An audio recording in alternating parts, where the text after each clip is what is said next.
Jared Evenson, how you doing today? Jacob T. Davis. I'm doing good. It's hump day. Hump day. Is that right? Yeah, yeah. I'm supposed to go to Florida tomorrow, but there's a hurricane apparently that's maybe in my path, but hopefully it's gone by the time I get there. So we'll see. I don't know. Other than that, I'm doing great. Florida. Where are you going in Florida? Yeah, it's a little town called New Smyrna Beach. We go there a couple times a year. It's like a little resort town. It's Florida's best kept secret, if you ask me. It's kind of on the coast, right by Daytona, right by Daytona Beach. We're not far from there, so uh, cool town. Cool. That's awesome. How about them cougs? 4-0, Boise State coming up. I think this is our biggest test yet. I'm excited. I'm Yeah. Yeah, I think Boise State's going to be tough. San Jose State was tough, man. It felt like we were about to pull away from them, and then San Jose State kept coming back. um, that receiver Nash. yeah, he's pretty good. Not gonna lie, he's pretty tough. Yeah, he was he's like Mini Cooper Cup, you know. Yeah, when they came on the field, and because they were wearing all white, I was like, they were pretty big. I was like, man, is this Stanford? They kind of look like Stanford when they came on when they came on the field. Everyone's booing them. Um, but they're dressed in all white. They were some big dudes. They had so that coach, I think he coached at Navy before, and he's a really good coach. I think that program is going to be They're on up the up and and up. coming. They're on the up and up, dude. Yeah. They were talking about it like how their quarterback was our third string quarterback last year, Yeah. uh, which is crazy. And then you look at who our first string was in Cam last year. Like those three quarterbacks with John Mateer, Emmett, and Cam Ward are like three of the top ranked QBs in the nation right now. I So, know. Yeah, it's amazing. Mateer, man, he just keeps getting better and better. I think that guy is so athletic. Um, I think he throws the ball so hard that his receivers, I think, are scared to catch the ball. Is what I think is going on, and so I think if he could get a little more touch on his passes and his receivers kind of had a little more confidence, then they're this gonna crush it, man. He's dude, like he's so dangerous on the field, and he cuts. He makes pretty quick decisions, and he cuts like when he's on the field. I mean, kind of reminds me back in high school. of you. Just joking.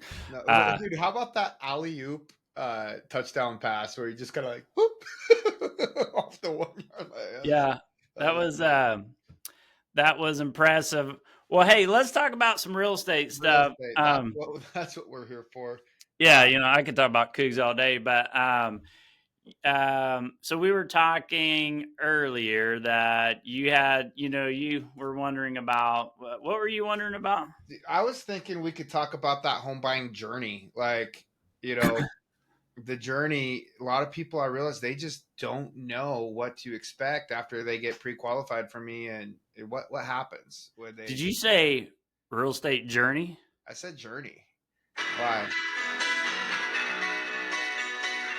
Uh, man, that That uh, that that is takes me back journey. to Shakers back in the day. Shakers, or before stubble fields, there was Shakers on College Hill.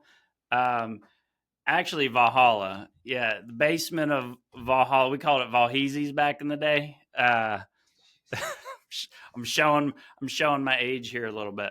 10 cent when they had 10-cent wings. Oh yeah. Wednesday Yes. nights, I think. Okay, we're getting sidetracked here. Yeah, All yeah. right. So Uh, the journey. So so yeah, what's okay? Real estate journey. So what do you mean? What do yeah, you're kind of wondering what the real estate journey looks like? yeah. So this is kind of and maybe it looks different for anyone, but for everyone. But I pre-qualified these clients last night. We did a Zoom meeting, which was really fun. and I started talking about what they can expect through the home loan process. And as I heard some of their questions, I started to realize, sometimes we take for granted what we think the buyers might know about what to expect after they've been qualified for a house. And there was sometimes, like, maybe if I didn't talk about what earnest money was, they get to the agent, they go to write an offer, and they're like, "Oh, we gotta write earnest money." It's like, how do we make sure everyone knows? But everyone has a different preference. Like, how does it work with you and your clients? It's probably different for everyone. You customize your process to them. What do you do? Yeah, so it does kind of depend on I think where the buyer is at. So when I get a referral from a previous client, there's already that kind of like that trust level. They're like, all right, this is Jacob T. Davis. He's sold real estate for like 15 years. Okay, I think he knows what he's kind of doing. Um, and so it's a lot easier to have. Everybody's journey is so different. You have buyers, like I was showing a house in Moscow yesterday that we're in contract on. It's new construction. They're both retired. They've owned several homes and they just know what they want. They're buying new construction. They met with the builder. Nice. Financing's not a problem. It's just like boom, good to go. So with that kind of a client, I am just trying to get them as much info as they can consume to like make the decisions as fast as possible. Yeah. So those are like kind of one type of client. And then the other kind of client is you've got first time home buyers, um, who don't, they haven't bought a home, so they're just super scared. They're scared of everything. They're just and and so not only do you have to like educate them, you have to build trust with them. They're trying to figure out like, should I trust this guy? Like he's telling me all this stuff, but like at some point they have to make a decision. I need to do a diagram, a flow diagram. What do you call that? Like A journey. a journey diagram. Yeah. Uh, uh, no, yeah. No, because but interesting. because there's like there's so many different things going on with buyers. You've got your Uncle Fred who is trying to chime in and be like, well, you need to do this and that. And they're like, well, my lender is saying this, my real estate agent is saying this. Do I want to listen to, crazy Uncle Fred? And it's like, all I'm trying to do is just like, hey guys, come on, like, let's go this direction. Like, Yeah. I kind of know what I'm doing. Like, I do this all day, every day. It's all I do is sell real estate. And So, yeah. I'm just constantly trying to get buyers to like listen to me and trust me um Move forward. and So, sometimes it's just like some buyers won't ever trust you, yeah. as a real estate agent. They think you're just trying to I don't know.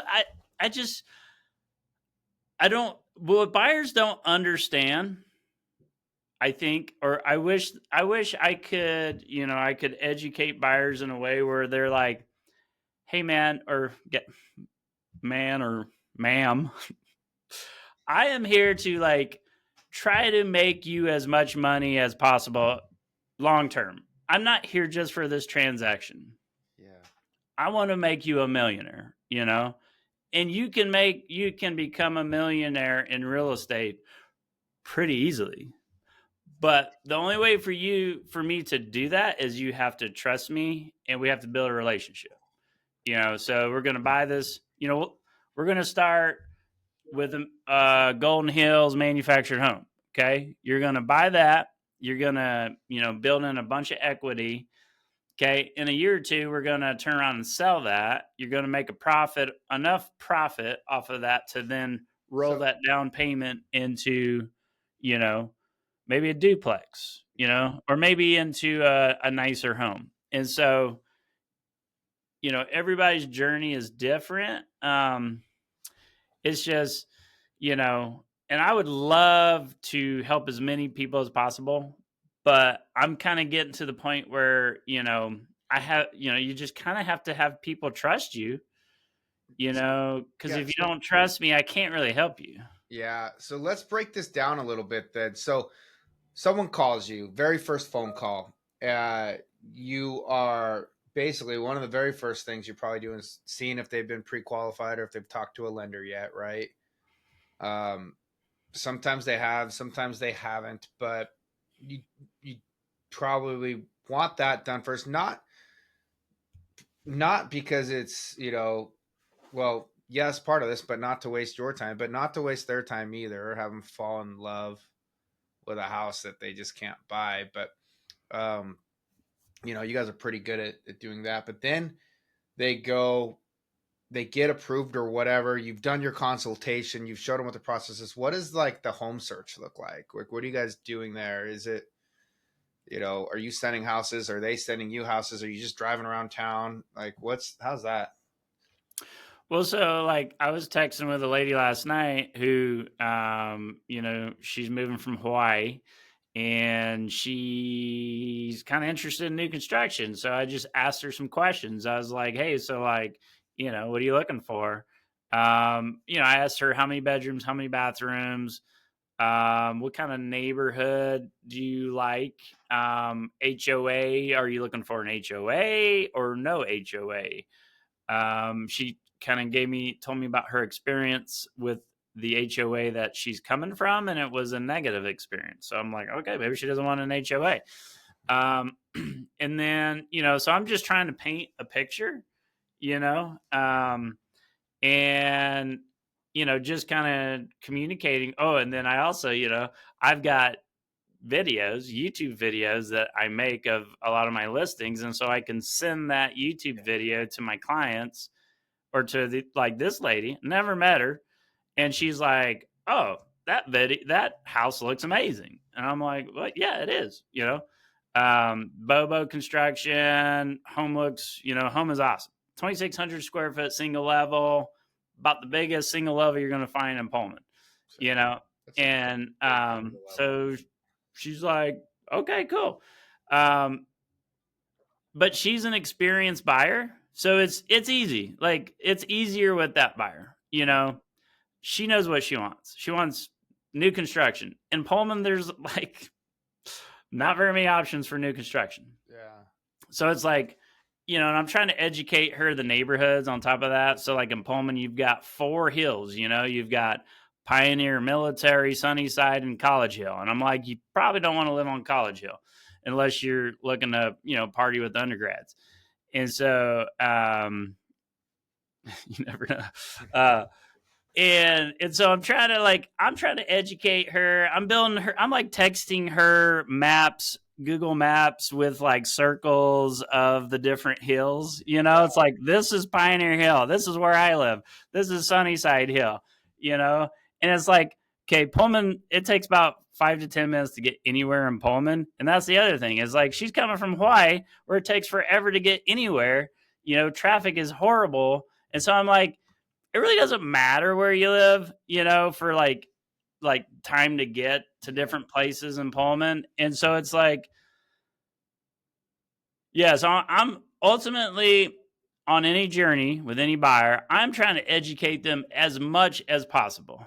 I want them to know about sewer lines. I want them to know about roofs. I want them to know what stuff costs. I want them to know how hard it is to get a contractor in Pullman, Washington, or Whitman County.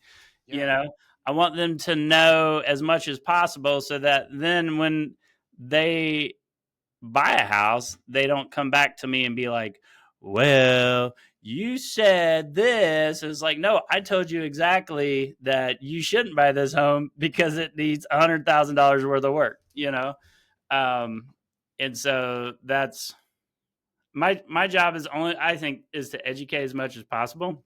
Yeah. And then, I write the contracts, I show the homes, I give people my perspective on resale. In Pullman, it's really important because people come and go.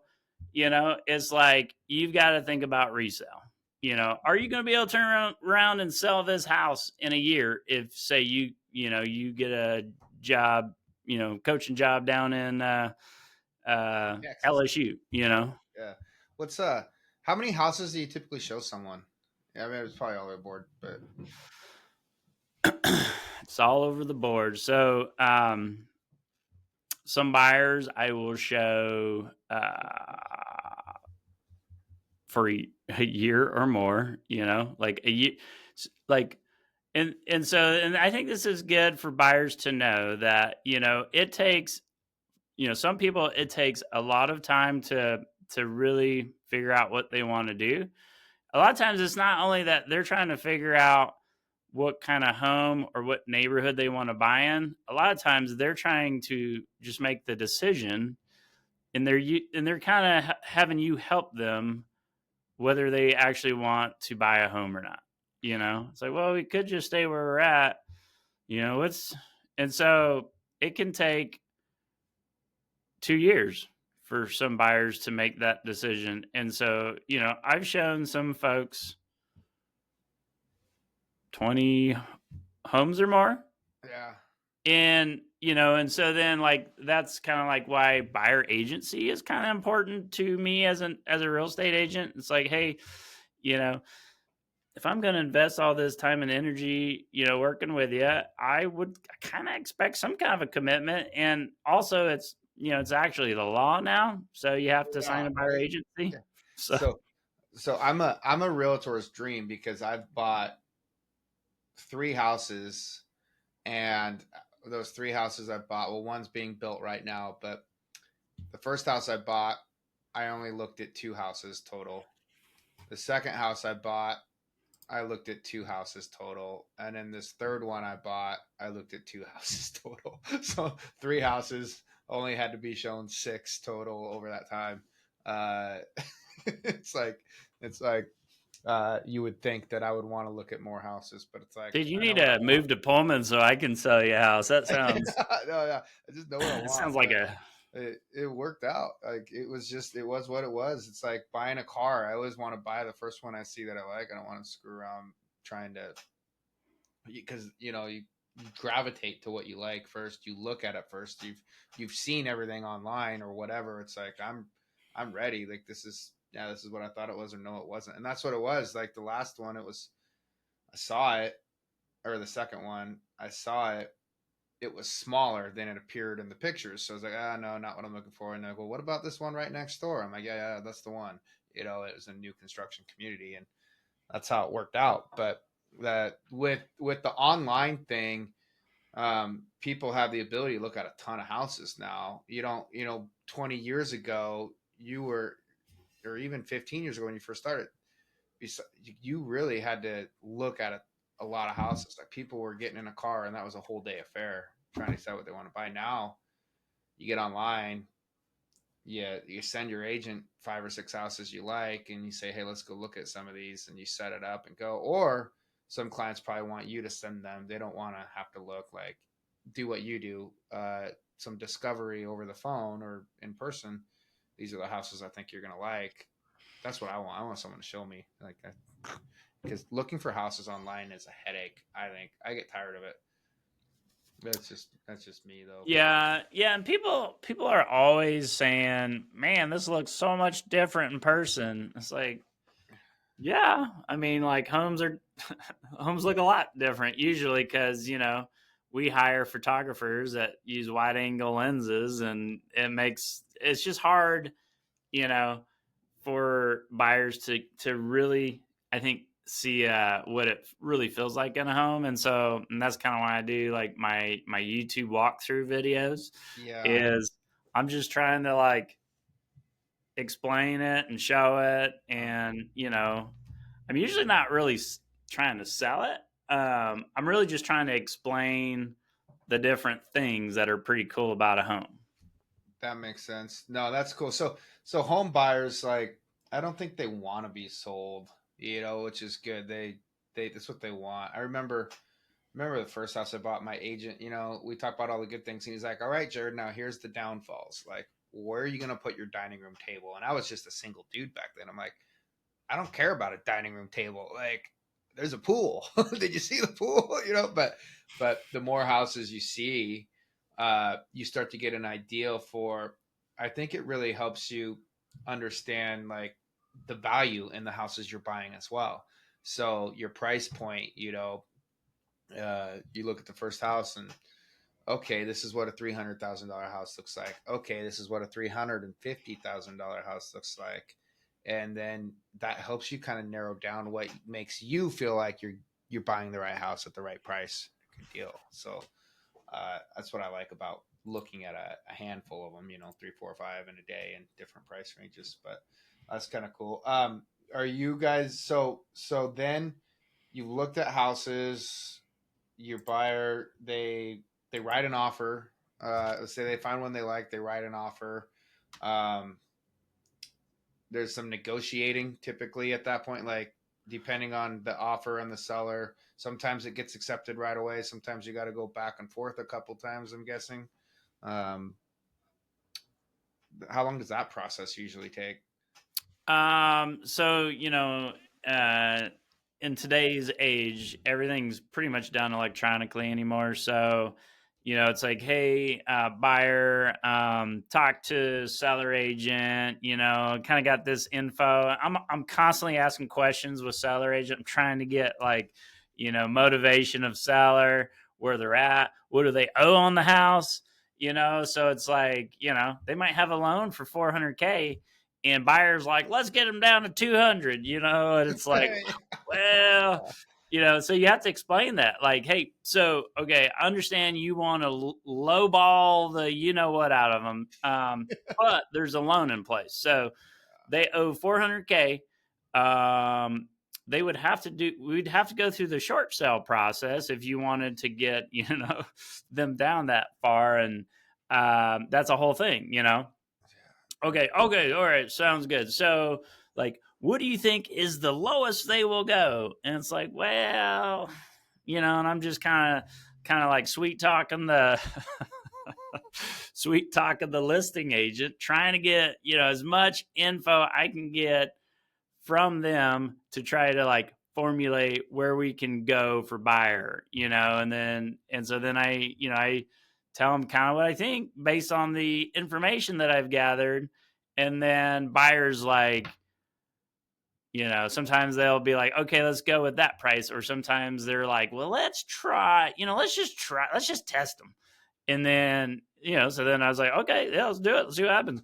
And then and all at the same time, I am like nervous about another buyer coming in, because um buyers have all the leverage in the world right now until another buyer offers on it, and then you have no leverage, like all your leverage goes away. So I'm like, buyer, make a decision, we have to move fast, because the longer we wait, the more opportunity for another buyer comes in. So I'm like, but I'm not, I'm not pushing buyers, but I'm just like, hey, just checking in. Well, and I've seen that where a house has been on the market for 100 days, and then all of a sudden you have three offers come in on day 101. You know, and it's there's a lot to be said. It's maybe rates went down and shoppers just jumped out, and seasonally here in Pullman, like summer's over. Okay, let's start looking at houses, and then it seems weird, but that's what happens. A house will go from no activity to all of a sudden everybody wants it, and you feel like you have time and you don't because that other offer's sneaking in. Now you I just had a house go in contract last week, and the next day a buyer calls me and he's like, hey, I saw that one pending, can I still buy it? I'm like, nope, I know that would have been but it sorry. happens. Yeah, And that's it's like, and then you're like, all you can do is hopefully the buyer in first position asks for a lot of money on inspection. And, I just got inspection response while we're talking, and they're moving forward. They're not asking for anything. So it's like, so now I got to talk to buyer two and say, hey, I think they're going to buy it. I'm sorry. And yeah. so it's like, when I'm constantly trying to tell people, hey, you guys have to, like, you got to make a decision, you got to move, like, it's not me trying to be pushy, or like, usually it's me trying to get buyer to make that decision, because the longer you wait, it's like the less leverage you have. And the market's changing. I think market's turning back into a seller's market. Yeah. Um, I Uh, mean, we were at 98 homes on the market last week in Pullman. Now we're at 96. yeah. I'm seeing like, I mean, I think we wrote 6 offers on different properties last week. I've got like 3 deals in contract last week, and I think I've got 2 more together That this you're week. super cool. Yeah. So you know what happened? This is kind of funny. I have this friend on Facebook, uh, and for like the last 5 years, like I'll post and share a house, like, hey, I would love to finance this, whatever. And he always makes a comment about like, oh, the house prices are so high here, you know, why buy that when you can do this? Well, he's been saying this for 5 years. Well, 5 years ago when he was commenting on these houses, maybe they were $300,000. Well, that same house that he was commenting about 5 years ago is like 450 now. Like, well, maybe you should have just bought it, and you would have the $150,000 in equity from buying it, because real estate, it's like it's not like you're buying you know something that's worth nothing. That's this price. It's going to be relevant to the area you're in. Yeah, how rent payments are hard to make, or mortgage payments can be hard to make, but it's a physical thing that has value, that typically appreciates, that um uh if you miss out on an opportunity, it could be what causes you 100,000, 200,000. It's we were talking about how Uncle Frank or whoever always wants to have input in the buyer's decision. Don't listen to And Uncle Frank. yeah, Like, say, yeah. Frank, I appreciate your opinions on these things, but you're keeping me from like buying a house. Well, and you know what they say is, they say, well, wait for rates to go down, or wait for the market to cool down. So okay, we waited for rates to go down. Rates went down. Now the home prices went up. Okay, wait for the market to cool down. Okay, the market cools down, but rates are up. So like, there's no way. You just buy when you are ready. Buy Well, when you are and ready. like, if Uncle Frank, has, he thinks Uncle Frank probably has some experience, but it's like, all right, well, can we double check what you're saying? Mhm. You're trying to talk buyer out of buying this home.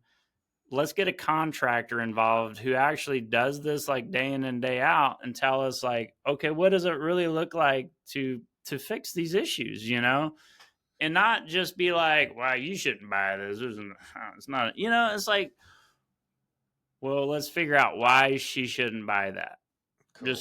Just a thought. I had a thought, but I lost it.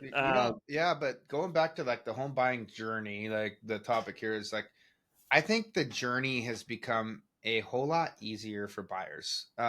One, like, I used to think when I was a newbie in this, that getting the loan was the hardest part of the whole process. Um, So, and it's so the the easy part now. the process, I think, has become easier. Like, with technology, it's so easy to send an offer. They can sign it electronically. I think what has gotten harder for buyers is there is so much info. They're just bombarded by info constantly, And so I think it's really hard for buyers to be able to make a decision nowadays, because I mean, if you get on TikTok or, YouTube, or you watch, mainstream media, you're like, it's hard for, I think, most people to really make a decision, because there's so many different opinions that, and you Yeah. have, and then you have family members on top of that. They're like, you shouldn't do you I think most people feel like they probably shouldn't do anything. But I think what is worse is to not do anything. It's like, just make the decision. You Like, when I bought my first duplex, that's what my first property was, a if you duplex. guys haven't watched the show before, Jacob's first property was a duplex. Yeah. Sam Harbor was my real estate agent.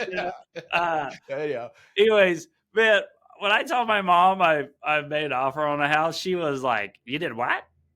She thought I was crazy, because I was like right out of college. I was like, "Yeah, no big deal. I'll figure it out."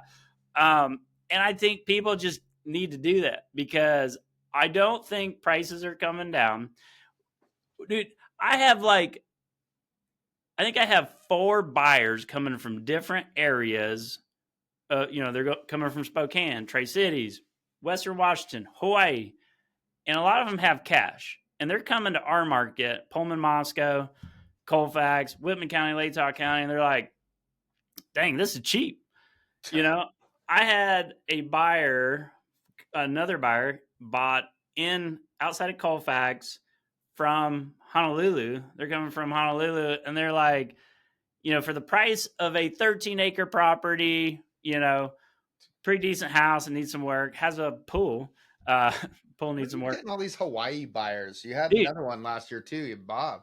well, because I'm married to a gal from Hawaii, so I don't know. They're just finding me. It's like, uh, anyways, but they could buy an acreage property for like around 500, whereas in Hawaii you could barely buy a condo for that. So it's like, and people here are like, man, prices are just too high. It's like, you have no idea what high prices are. This is cheap compared to The like a world. lot of Yeah. the No, West Coast. you're right though. Like all the different, the information. You talk to 5 different lenders, you're gonna get 5 different opinions. You talk to 5 different realtors, you're gonna get 5 different opinions. I remember when rates first started going up, an agent was telling me, "I'm just telling my buyers to hold off until rates go down." I'm like, "You just told your buyers to hold off for the last 3 years?" Like, yeah, they just, you know, The, uh, I mean, always be buying, man. That's my oh, slogan. I need a T-shirt that says "always be buying" because I think that is like when it comes to investing, putting your money, like whether the market's going down, whether it's going up, over time, I think it'll, stock market will go this way, real estate market will go this way. So it's like always be buying. that's right, brother. Well, good. I think that gives a good idea of the journey. Probably wrap this one up. Anything more to Yeah. say? Hey, real quick, Yeah. Cougs first. So I signed up for that. We're gonna have a booth at in Spokane. Yeah, Cougs baby. First, so It's a good time. we should do a podcast episode A live podcast. from Cougs First. Let's go. Uh, that is October 24th. Is that? Yeah, yeah. I got an idea. Yeah, let's talk about that. I've never done a Cougs First uh, thing. Dude, it's a blast. Like there's a lot of just Pullman only businesses that were up there last year. Pullman Chamber of Commerce was up there last year. Like it in a lot of Spokane businesses, there's a lot of people with you. Like I legitimately had a fun time at the Cougs First Fair last year, like or vendor fair. It was cool. I'm gonna. I I'm gonna. heard Butch is coming. Oh, Like yeah, love me some Butch. yeah. So I'm gonna recruit some Spokane agents while I'm up there. Let's go. let's go. We need a Woodbridge Spokane office. Woodbridge, Spokane. It would be a Maple Bridge, I think. Maple Street Bridge, I think they'd call it or something. Yeah, we'll, we'll figure out. We'll figure out your branding later, but Yeah, anyhow. easy All peasy. All right, right, man. man. Well, Sweet. thanks for joining on another Coug Real Estate Coug Podcast. Real Estate Network podcast. Coug Yeah, Real Estate baby. Network. I just came up with that. Sweet. All right, man. Peace. Peace. Um. So last year they did, and maybe we can get them to have us do it, but